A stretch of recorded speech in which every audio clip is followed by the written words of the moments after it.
கிருஷோன்னதி யோஜனாவின் ஒரு பகுதியான வேளாண்மை விரிவாக்க துணை மிஷன் தொழில்நுட்பம் மற்றும் பயிற்சியின் மூலம் விவசாயிகளின் உற்பத்தியை அதிகரிக்க உதவுகிறது.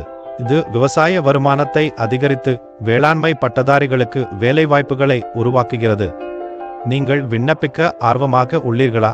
இந்த செயலியில் விண்ணப்பிக்க இப்போது பொத்தானை அழுத்தவும். தேவையான ஆவணங்கள்: ஆதார் பதிவு ஐடி அல்லது ஆதார் இல்லாவிட்டால் கோரிக்கை சீட்டு, வாக்காளர் அடையாள அட்டை, பான் அட்டை, பாஸ்போர்ட், ரேஷன் அட்டை, அரசு ஊழியர் அடையாள அட்டை உங்களிடம் இருந்தால் பரிவர்த்தனைக்கான வங்கி அல்லது தபால் நிலைய பாஸ்புக் மற்றும் ஓட்டுநர் உரிமம். நீங்கள் வேளாண்மை மருத்துவமனை அல்லது வேளாண்மை வணிக மையம் அமைக்கிறீர்களானால் வேளாண்மை கல்வி சான்றிதழும் தேவைப்படும். ஆவணங்கள் நிலம் வைத்திருக்கும் பதிவு செய்யப்பட்ட விவசாயியின் பெயரில் நிரப்பப்பட்டுள்ளன என்பதை உறுதி செய்யவும். இந்த ஆவணங்களை இந்த செயலியின் தேவையான ஆவணங்கள் பகுதியில் காணலாம். விண்ணப்ப செயல்முறையை நீங்கள் எளிதாக புரிந்து கொள்ள இதுவே உதவியாக இருக்கும் என்று நம்புகிறோம். உங்கள் ரத்திற்கு நன்றி.